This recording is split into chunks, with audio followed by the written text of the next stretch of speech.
everyone, my name is Peter. Thanks for joining me at Our Worship Sound, where we're working to make worship keyboard technique and technology easier.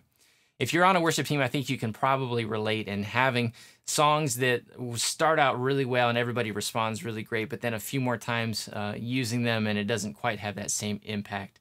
And our church kind of found ourselves in that spot with the song Reckless Love. It's a great song. But we just use it so much that it didn't have that same impact. And so we looked at different ways to freshen it up a bit. And so in this video, I want to show you how I approached Reckless Love in a different way and give you some tips for how you can kind of take a fresh look at other songs that might need that same treatment for you and your team. So first of all, I think the most important thing is to not try to do too much with it.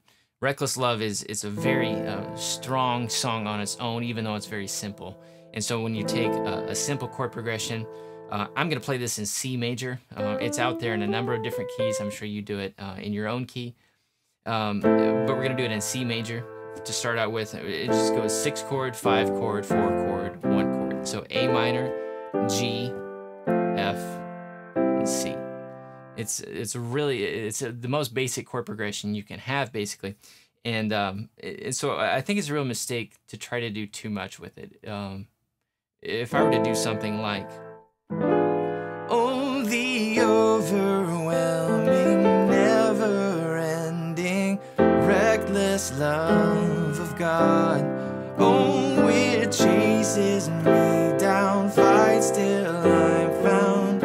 It just, if your congregation isn't used to hearing something similar to that, it can really take away from the song. It's not going to achieve what you want it to. So we have to find that middle ground where it's different enough that it gives it a freshness, but not so different that it makes a caricature of the song. So that's the first tip, is don't try to do too much. The second tip is to play with the order of the chords. Okay, so when we're dealing with chord progressions that just have that 1, 4, 5, 6, oftentimes it really doesn't matter what order you play them in. Because they're all within the key and they're all meant to sound good with pretty much whatever melody note is going to happen. Not always, but a lot of times you can change the order of it. And I think the biggest key to how these chord progressions sound is where that 6 chord falls in the context of the progression. So here it's at the beginning, so it starts out giving the chord progression a really minor feel to it. Okay, so what we did was we would change the order. Instead of going 6, 5, 4, 1, we do 4, 5, and then the 1 chord over its third in the bass, and then we play the 6th chord as the last chord of the progression. So it still sounds minor at the end, but it starts off a little bit differently, okay? So change the order of the chords, or play around with it and see if the order of the chords can give you a different feel for the chord progression. So that's, we're all in the midst of this second tip, which is just things you can do with the chords, okay? So change the order of it. Also look at alterations you can do to the chords, okay? If you've watched enough of my videos, you know that I don't necessarily think in terms of adding sevenths or seconds or fourths or anything like that to chords. I tend to think about not so much how the note relates to the root of the chord, but how it relates to the scale of the key that you're playing in. So all these chords fit within the context of the C major scale. And so when I add the E to the F major chord, I'm not thinking I'm going to add the major 7 to that chord. Not really. What I'm thinking is that I know what that third note of the scale is going to sound like, and it's going to sound good in this chord. Okay. Also, the 5th note of the scale is going to sound solid in almost any chord. So to play an F major 9 chord like this, I'm not necessarily thinking F major 9. I'm thinking I want these sounds in the chord, okay? But regardless, that's where I ended up with this chord. So the 4 chord, I'm playing like something like this, okay? Leaving the root out of the right hand, okay? And then when I go to the 5 chord, I'm playing it as a sus4, and that's correct. So a G sus4. And then when I go to C/E, what I'm actually doing is changing it to, instead of the 1 chord over its third in the bass, I'm actually playing the 3 chord, which we don't do a lot, but so I'm actually playing an E minor chord and making it an E minor 7 chord by playing the 7th instead of the root here, okay? And then to finish up, then we go to the A minor, okay?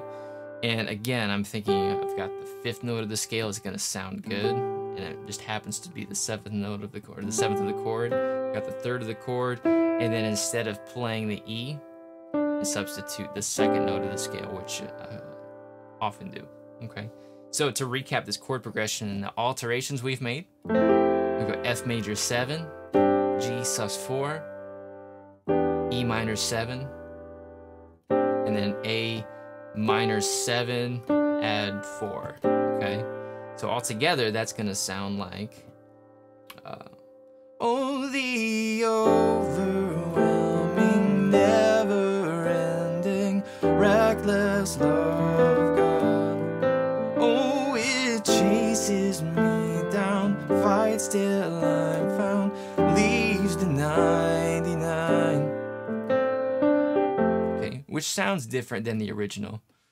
Overwhelming, never-ending, reckless love of God. And it gave us enough of a difference that when we started to do it this way, our vocalist said, I like what you did with the chord progressions. It didn't, couldn't necessarily put their finger on what was different, but it just kind of hit that sweet spot where it was different without being totally different. So it was a good middle ground. So change the order of the chords, or experiment with the order of the chords, put in some of these alterations. That's tip number 2. And tip number 3 is, instead of just using the sounds that you're used to using on a particular song, experiment with something different.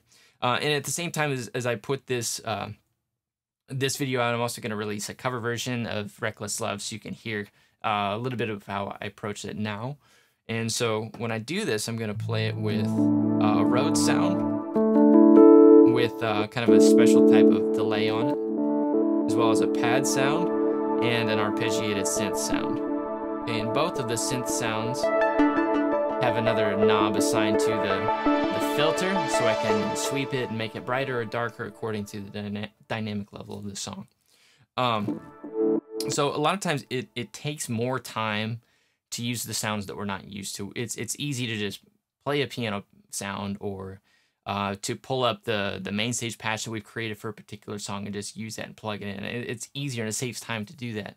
But to really freshen up a song, sometimes it takes us putting in a little bit more time to try different sounds, to experiment a little bit, be willing to find stuff that doesn't work till you find something that does. So don't try to do too much. Experiment with the order of the chords and alterations, and try using fresh sounds in order to give your songs that new impact, and that just kind of refresh them a little bit. So hope that helps.